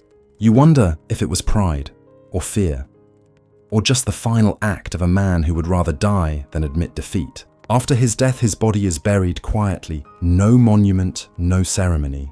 His lands are divided, his name scrubbed from public records. But you can't erase a shadow that deep. Dante Alighieri, writing decades later, puts Ezzelino in the seventh circle of hell, the place for tyrants and warlords who bathe in rivers of boiling blood. You see it now in your mind's eye, Ezzelino submerged to his throat, glaring at you with eternal fury, still convinced he was right. The Italian city-states remember him as a ghoul in human form. Mothers warn their children, obey, or Ezzelino will come for you. Priests spit his name in sermons. And yet, in some dark corners, his tactics become a blueprint for those who follow. Iron rule. No forgiveness. No loose ends. You leave Verona behind. The towers cast long shadows. Somewhere beneath them, the bones of the tyrant still lie. Silent. Watching. Because sometimes cruelty is not a mistake or a flaw. Sometimes it's the entire strategy.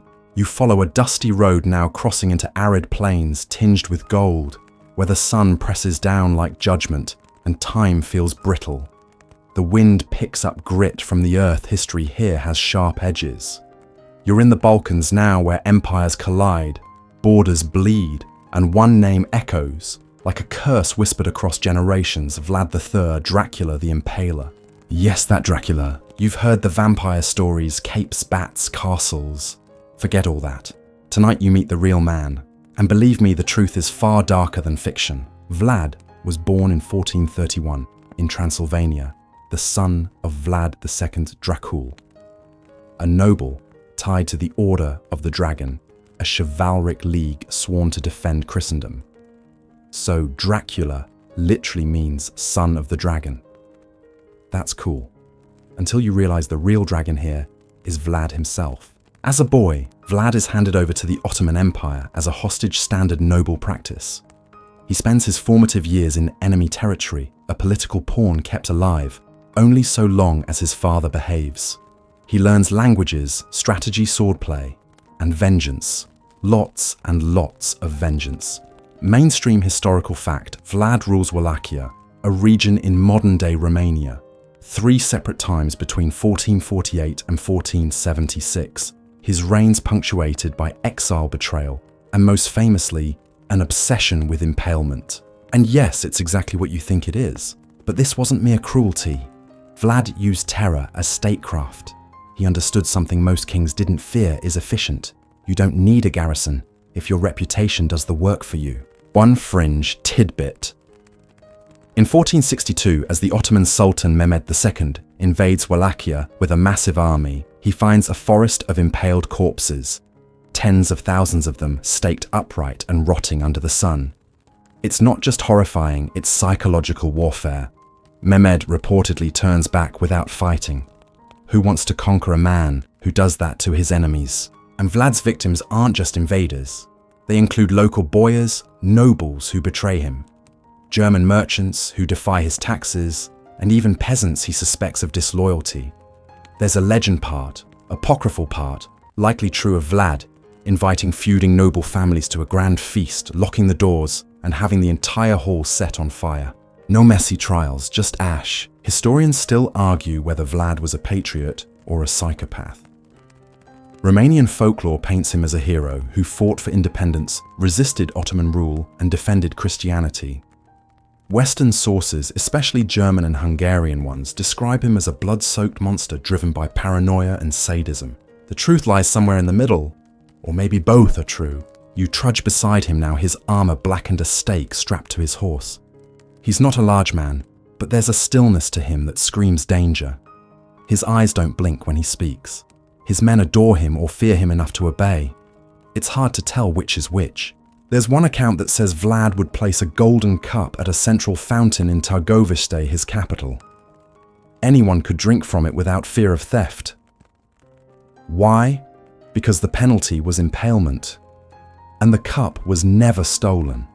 Not once. That's the twisted beauty of his rule. Cities were safe. Crime was nearly non-existent. Roads were secure.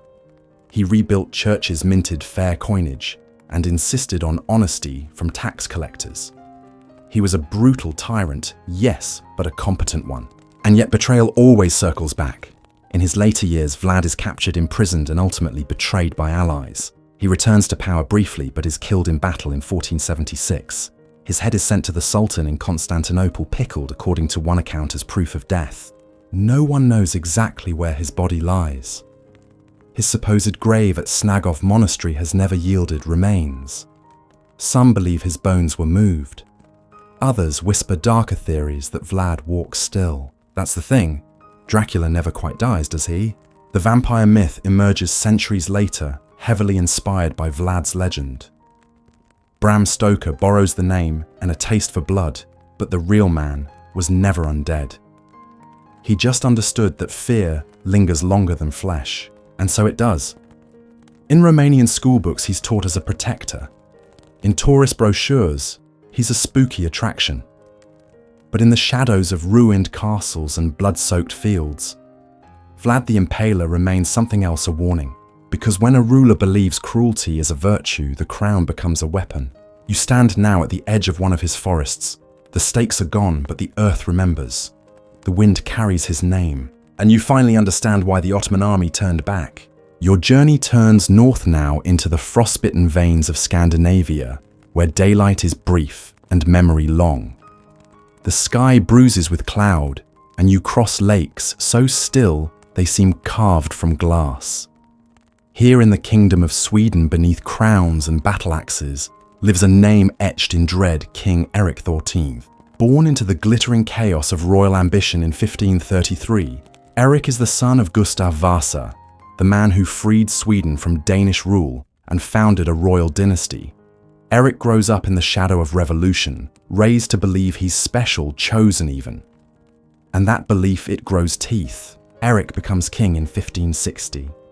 Young, educated, tall, striking, fond of astrology and opulent clothing. If you met him early on, you might like him.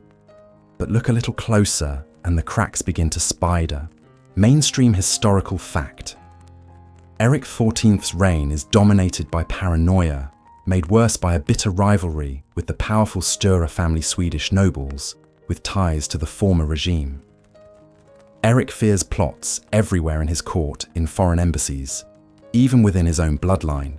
By 1567, his paranoia mutates into madness. One spring afternoon, he invites several Sturas to his castle under peaceful terms. They arrive dressed in velvet and caution. He greets them warmly, smiles. They're given rooms, food. Days pass, and then he snaps. Erik, armed with a dagger, personally murders Niels Stura, stabbing him repeatedly in a stone chamber. His guards follow suit, executing several other nobles. The king watches, silent. Then another twist, he returns to his rooms and breaks down completely, reportedly weeping and wailing for hours. Historians still argue whether this was a planned purge or the spontaneous collapse of an unwell mind. Some believe Erik suffered from schizophrenia or bipolar disorder. Others claim he faked instability to justify eliminating threats. What's certain, after that massacre, Sweden begins to shudder under its king. You walk the corridors of his castle now. The air is cold. Thick tapestries fail to muffle the echoes. You pass portraits with eyes too wide, too watchful. Erik believed stars controlled destinies, his throne ring, inscribed with astrological symbols. He consulted horoscopes before decisions, trusting celestial charts over advisors. Fringe, tidbit. He even developed a secret language, a blend of Swedish Latin and ciphered symbols to communicate with a few trusted courtiers. Imagine trying to run a kingdom through riddles and cryptograms. And then there's his obsession with bloodlines. Erik falls in love with Karin Mundsdotter, a commoner. Against all advice, he marries her and crowns her queen, shocking the aristocracy. It's romantic, sure, but also strategic. Erik distrusts nobles and sees Karin, pure of political ties, as the only person he can truly rely on. Cue royal meltdown. His brothers, especially John, Duke of Finland, rebel. John, imprisoned earlier by Erik, now rises against him. The nobles, fed up with instability and bloodshed, join John's cause. In 1568, Erik is overthrown. Not killed, just quietly removed like a cracked mirror you don't want to shatter all the way. He spends the next 8 years in captivity, passed between castles like a cursed artifact. His behavior grows erratic. He suspects poison in every dish, refuses certain foods, refuses silence, talks to unseen spirits, and then, well, things get darker. One day in 1577, Erik eats a bowl of pea soup. Not unusual, but this one, according to most accounts, is laced with arsenic. Within hours, the former king is dead. To this day, we're not entirely sure who ordered the poisoning. Was it John? Was it the nobles? Was it a mercy or murder? What we know is this Erik Thorstolf left behind a nation scarred, a court that tiptoed, and a throne that no longer trusted its own heirs. His name was so cursed that future kings avoided using Erik for centuries. No one wanted the ghost. You stand at the edge of his memory now. A quiet grave, a lost ring, a single drop of dried wax on parchment covered in symbols no one remembers how to read. Because cruelty isn't always loud. Sometimes it's paranoia that whispers until it screams. Erik didn't build torture towers. He didn't burn villages. He turned his own mind into a weapon and unleashed it on his people. And in the silence he left behind, you finally hear the saddest sound, a crown rolling across stone. The road twists again, this time toward green isles and ancient grudges, where fog rolls low over moors and voices carry old feuds. You step ashore in Scotland, a land of clans and cold steel, and not far behind you, cloaked in red fury and royal paranoia, marches King James II. Born in 1430, James ascends to the throne at the tender age of 6 after his father. James Thom is assassinated in front of his own queen. So from the very start, young James is taught 2 lessons. Never trust your nobles and rule with a fist, not a handshake. Mainstream historical fact. The first decade of James's reign is controlled by powerful regents, especially the Black Douglases, one of the most feared noble families in Scottish history.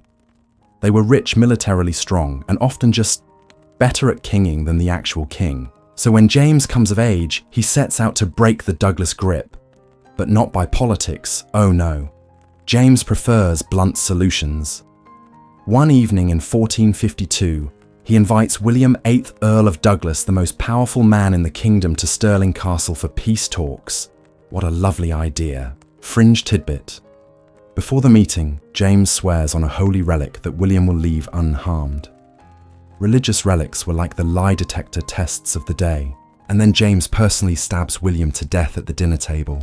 3 dozen more stab wounds follow courtesy of the king's men. Blood on the tapestries. Broken oaths echoing against stained glass. The relic probably rolls into a corner embarrassed. Historians still argue whether this was a spontaneous act or part of a long-laid trap. Some claim James felt threatened by a secret Douglas alliance with England. Others say it was pure emotional combustion, James losing control. Whatever the reason, James doesn't stop there. Over the next few years, he wages open war on the remaining Douglas lords, besieging castles, confiscating lands and crushing opposition, with a mix of cannon fire and cold intimidation. He burns the bridges, both literal and diplomatic. And speaking of cannon fire, this king is absolutely obsessed with gunpowder. You walk with him now into a smoky battlefield. The air hums with the strange music of early artillery. James was one of the first Scottish monarchs to invest heavily in cannons, even giving them names like their cherished pets, the Lion, the Black Margaret, and most famously, Mons Meg. Mons Meg was no subtle weapon. Built in Flanders, she could fire a 330-pound cannonball over 2 miles. James adored her, paraded her around like a royal mascot, used her in sieges just to terrify enemies before the walls even cracked. But as with all things James loved, it didn't end well. In 1460, he lays siege to Roxburgh Castle, one of the last English strongholds on Scottish soil. James is there in person, boots muddy eyes fixed on the ramparts. Mons Meg is hauled into position, and then while the king stands nearby giddy as a boy at a birthday party, the cannon explodes. A metal fragment flies through the air like a hawk and rips through James's thigh, severing the bone and slicing his artery. He bleeds out on the spot in front of his entire army, in the dirt he thought would be his victory. It's a dramatic, almost Shakespearean death. Not in battle, not by sword, but felled by his own favourite weapon. As if the universe whispered, "Enough." You kneel beside the broken cannon now. It still sits on display in Edinburgh Castle, blackened and silent. Tourists take selfies with it. Children climb it. Few know the king it killed. James II left behind a kingdom more centralised, more modern, and more afraid. He crushed a noble family so dominant they'd rivaled the throne. He advanced military technology. He enforced a policy of strength that arguably made future monarchs safer. But he also broke faith-spilled blood on relics and turned diplomacy into theatre. Because sometimes cruelty isn't about how many fall, but who you choose to betray when they're at your table. You turn now, hearing distant bagpipes. The mist thickens. Somewhere ahead, another king waits. This one in iron, wrapped in religion and ruin. But for now, James lies still, a cannonball resting beside a shattered crown. Your feet ache now, but the path won't pause. It turns toward the heart of Europe through alpine shadows and whispering cloisters, and leads you into a world wrapped in incense and iron discipline. Welcome to the Holy Roman Empire, a patchwork of principalities stitched together by war politics and occasional divine intervention. And sitting atop it all like a crow on a broken cross is Charles IX of France. Wait, France. Yes, we're detouring slightly, because though Charles IX was never crowned Holy Roman Emperor, his reign during the French Wars of Religion earns him a place in any hall of cruelty. His decisions, hesitations, and signature on a single piece of paper would lead to one of the worst massacres in medieval Europe. Charles is born in 1550, a Valois prince in a kingdom split by faith. His mother is Catherine de' Medici, the real power behind the throne, and a woman who knows exactly how to keep a country from flying apart, just barely. Charles becomes king at 10. He spends much of his early reign being ruled rather than ruling. Mainstream historical fact. France during Charles's time is in open religious conflict between Catholics and Huguenots French Protestants. The wars are bitter, cyclical, and fueled by noble rivalries, just as much as piety. Charles tries at first to be a king of peace. He hosts the marriage of his sister Margot to the Protestant Henry of Navarre in 1572, a politically charged union meant to heal wounds. Huguenot nobles flood Paris for the wedding. It's a trap. Just days later, a failed assassination attempt on Huguenot leader Admiral Gaspard de Coligny sends tensions soaring. Rumours fly. Catholic mobs begin gathering. Catherine whispers to her son better to strike first, and Charles, exhausted, cornered, afraid, signs the order. Fringe tidbit. He's said to have shouted, "Then kill them all, so no one will be left to blame me." That line, whether apocryphal or not, feels chillingly real. The result, the St. Bartholomew's Day massacre. It begins on the night of August 23rd, 1572. Church bells toll in the dark. Doors are kicked in. Blades flash. The Seine runs red. Over the next few days, thousands of Huguenots are slaughtered in Paris, men, women, children. Bodies are dumped from windows. Protestants are hunted through alleyways like game. And it spreads. Town after town, village after village. Across France, Catholics rise up convinced they have royal blessing. The death toll is still debated. Some say 3,000 in Paris alone. Others push national estimates as high as 30,000. Historians still argue whether Charles orchestrated the massacre or simply lost control? Was he a weak puppet, a terrified boy, or a young king who finally snapped beneath the weight of a kingdom he couldn't unify? One thing's certain: he never recovered. After the massacre, Charles deteriorates. Mentally, physically. He becomes erratic, haunted by nightmares and guilt. He reportedly hears phantom screams and dreams of blood. His health collapses. He coughs constantly, sometimes blood, and slips into what modern doctors might call tuberculosis. And then the voices. He claims to hear his victims. He isolates himself. His mother, ever practical, starts preparing for her next son's reign. Charles IX dies in 1574 at the age of 23. Young, racked by disease, and if the stories are true, mad with guilt. He leaves behind a France more fractured than he found it, a throne smeared with suspicion, and a family dynasty on the brink of extinction. You stand now in the courtyard of the Louvre where the massacre began. The palace is grand tourists with cameras lining the halls.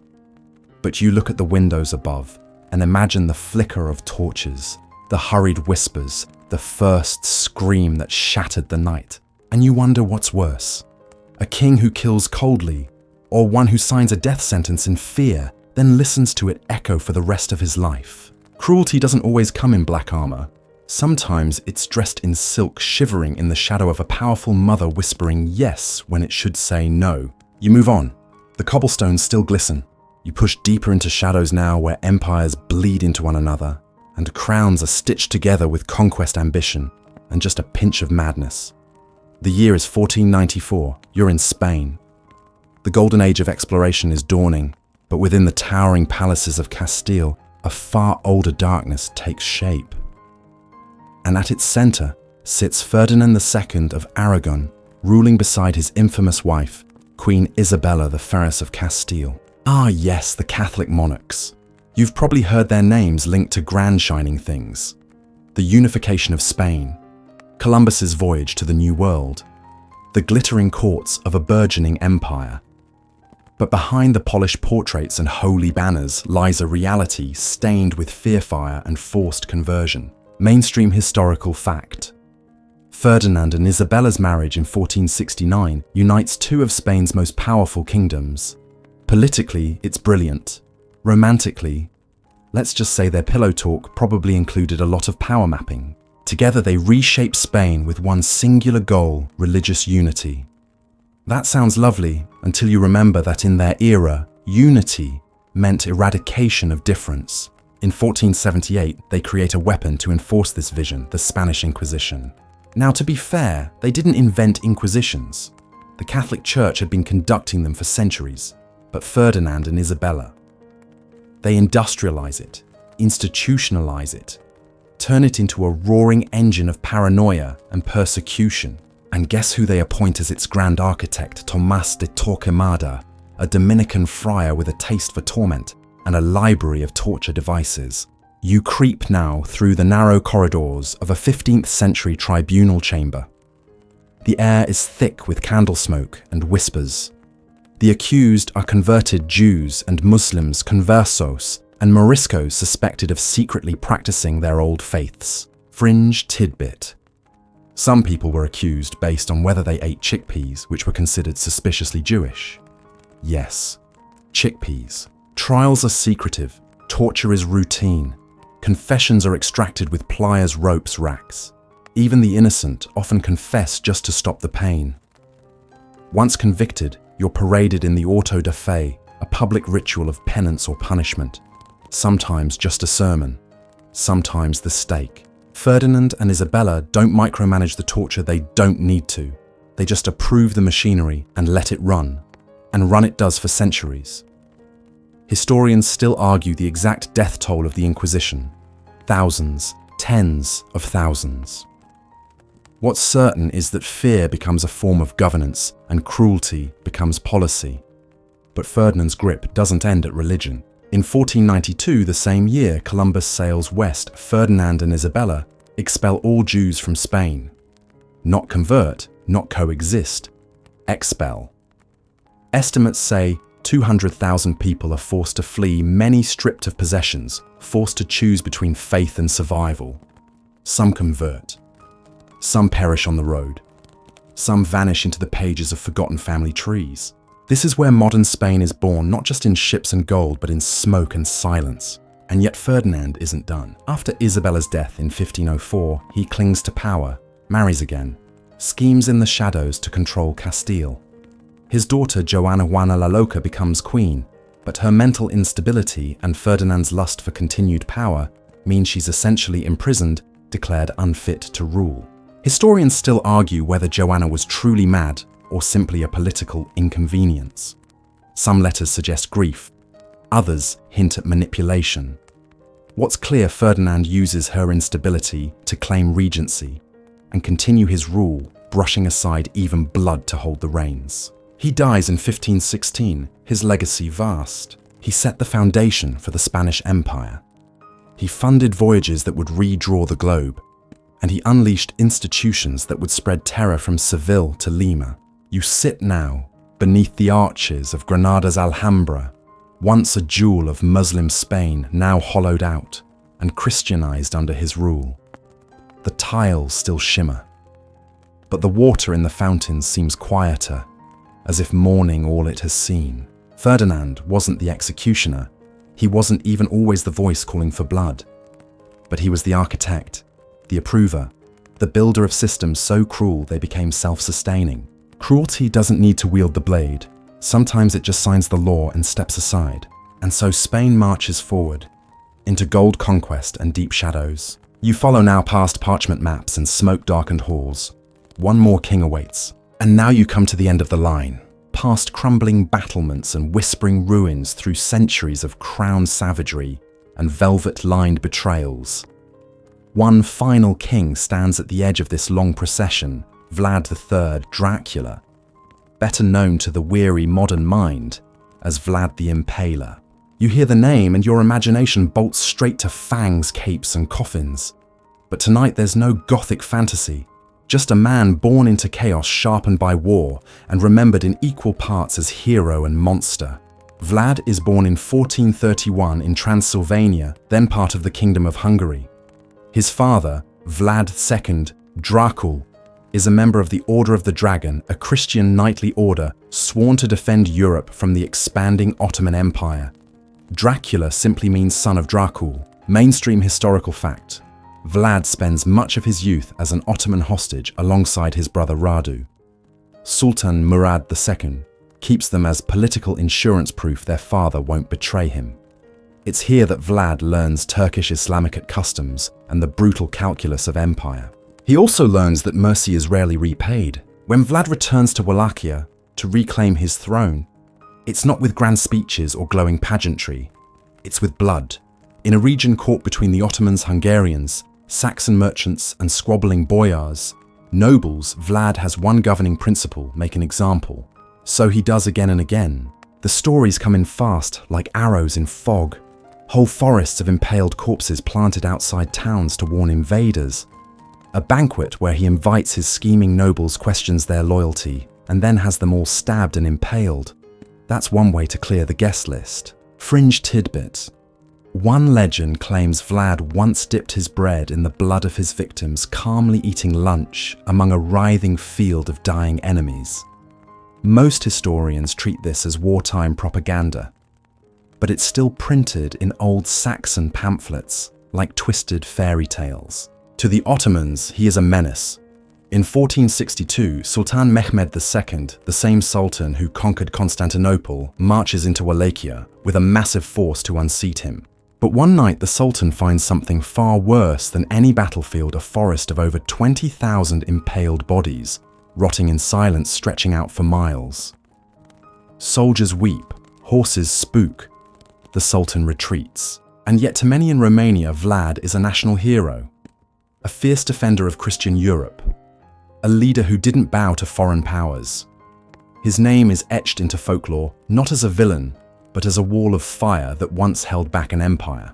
Historians still argue whether Vlad's cruelty was psychopathic or strategic. Some point to medieval customs of harsh justice. Others See trauma from his childhood captivity, the betrayal of allies, and the constant threat of invasion? Maybe it's both. He dies in 1476, likely betrayed in battle. Some say he was killed by his own men. Others believe it was enemy saboteurs. His head is sent to the Ottomans in a jar of honey like a gory resignation letter. His grave still debated. Some claim he was buried at Snagov Monastery, a quiet place surrounded by water. Others think the tomb is empty, or cursed, or moved. The man becomes the myth, and then centuries later Bram Stoker spins him into something else entirely: Dracula the vampire. Immortal, thirsting, undead. But your footsteps tonight aren't in fiction. They're planted in the soil of real cruelty. Vlad didn't drink blood. He drank fear. He built walls of corpses, not castles in the Carpathians. And he did it not in shadows, but in full view of a trembling world. So you stand now in the cool night air, looking up at the stars Vlad once saw. Perhaps he wondered if the heavens judged him. Or maybe, like so many rulers before him, he simply believed cruelty was the only language power understands. And as you turn to leave, the wind whispers his name, not with fangs, but with fire. And now, you're back. Out of the past, out of the echo chambers of ancient halls, and into the gentle hush of your own space again. The kings are quiet now, their bloodied crowns set down, their whispering courts long buried beneath the earth. You've wandered through 1,000 years of dark power, seen how cruelty wears many faces, some gilded, some broken, some hiding behind robes of holiness or duty. You've walked alongside boys who grew into monsters, generals who became tyrants, and rulers whose fear was as sharp as any blade. And still through it all, you've made it to this moment. So let your breath slow now. The battles have faded. The torches gone cold. All that remains is the hum of your room, the softness of your bed, and the quiet assurance that you don't live in their world. No war horses thunder beyond your window. No royal decree dictates your fate. Just your thoughts gently settling like dust after a storm. If your mind drifts back to impaled forests or blood-soaked banquets, remember those were stories, shadows, and even the darkest ones pass in time. So close your eyes. The wind outside is just wind. The silence is just sleep. And in the distance, no cruel kings march, only the hush of dreams finding their way to you. Sweet dreams. End of script. Sweet dreams.